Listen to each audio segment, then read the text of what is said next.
আসসালামু আলাইকুম। ঝর্ণাস কুকিং হাউজের আজকের আয়োজনে মাংস পিঠার রেসিপি নিয়ে হাজির হয়েছি। সামনেই কোরবানি ঈদ, সবার ফ্রিজে কম বেশি কোরবানির গরুর মাংস থাকে, তাই এই পিঠাটা একবার হলেও তৈরি করে নিতে পারেন। আমার বিশ্বাস আপনাদের কাছে অনেক ভালো লাগবে। রান্না করা মাংস দিয়েও এই পিঠাটা তৈরি করে নিতে পারেন। ভিডিও ভালো লাগলে লাইক, শেয়ার, কমেন্ট ও সাবস্ক্রাইব করে নিয়মিত আমার চ্যানেলের সাথেই থাকবেন। প্রথমে পিঠার জন্য আমি পুরটা তৈরি করে নেব। এই জন্য এখানে আমি হাফ কেজি হাড় চর্বি ছাড়া গরুর মাংস নিয়ে এরকম ছোট ছোট পিসেস করে কেটে ধুয়ে পরিষ্কার করে নিয়েছি। আর আজকের এই মাংসগুলি আমি প্রেসার কুকারে রান্না করে নেব। এই জন্য ধোয়া মাংসগুলি প্রথমে আমি প্রেসার কুকারে দিয়ে দিচ্ছি।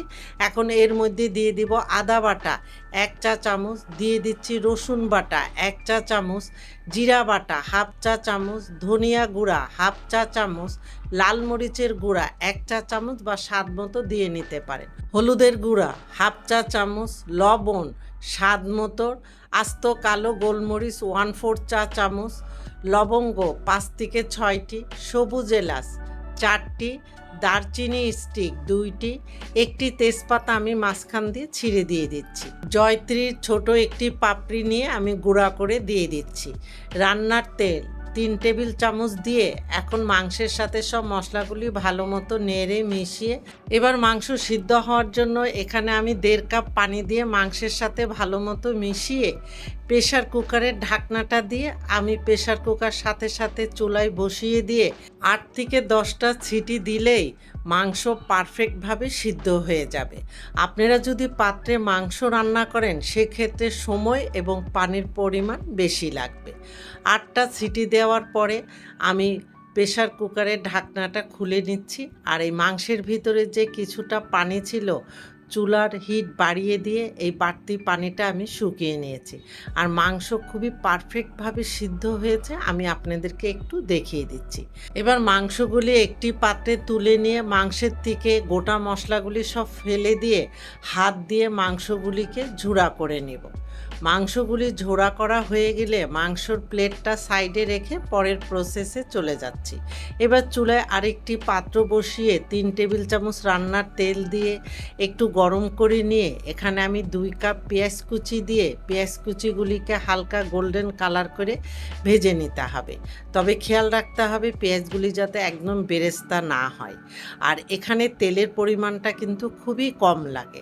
একটু ধৈর্য সহকারে পেঁয়াজগুলিকে ভেজে নিতে হবে অনবরত নেড়ে চেড়ে। পেঁয়াজের কালার যখন এরকম হালকা গোল্ডেন কালার হবে তখন শুধু পেঁয়াজের জন্য এখানে স্বাদ মতো কিছুটা লবণ দিয়ে পেঁয়াজের সাথে মিশিয়ে আগের থেকে রান্না করে রাখা ঝুড়া মাংসগুলি পেঁয়াজের মধ্যে দিয়ে পেঁয়াজের সাথে খুব ভালো মতো নেড়ে মিশিয়ে নিয়ে এখানে দিয়ে দিব ভাজা জিরার গুঁড়া হাফ চা চামচ, দিয়ে দিচ্ছি গরম মশলার গুঁড়া 1/4 চা চামচ এবং চিলি ফ্লেক্স 1 চা চামচ দিয়ে এখন সব কিছু ভালো মতো নেড়ে মিশিয়ে নিলে মাংসের পুরটা রেডি। এখন এই মাংসের পুর আমি একটি পাত্রে তুলে এই পুরগুলি আমি সাইডে রেখে পরের প্রসেসে চলে যাচ্ছি।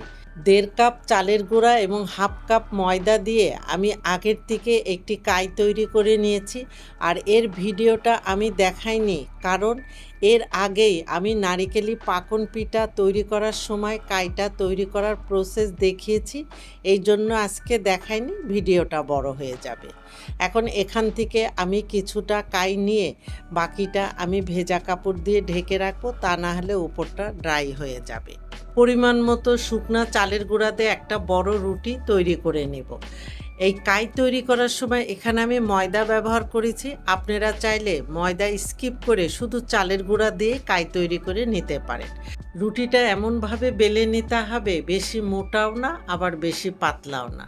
এখন এই পিঠাগুলি তৈরি করার জন্য আমি এরকম একটা ছাঁচ নিয়েছি, আপনারা চাইলে যে কোনো বয়ামে ঢাকনা দিয়েও তৈরি করে নিতে পারেন। এখন এই ছাঁচের 2 সাইডে আমি একটু অয়েল ব্রাশ করে নিয়েছি, তাহলে পিঠাগুলি কাটতে এবং তৈরি করার সময় ছাঁচের সাথে আটকে যাবে না। এইভাবে রুটিটা বড় করে তৈরি করে নিলে একসাথে অনেকগুলি পিঠা তৈরি করা যায়। এখন ছাঁচের মধ্যে প্রথমেই ছোট একটা রুটি দিয়ে চারিদিকে একটু পানি দিয়ে ব্রাশ করে দিচ্ছি, এতে পিঠাটা আর খুলে যাবে না। এখন মাঝখানে পরিমাণ মতো পুর দিয়ে দিচ্ছি। এখানে বেশি পরিমাণে পুর দিতে যাবেন না, তাহলে পিঠাটা ফেটে যাবে।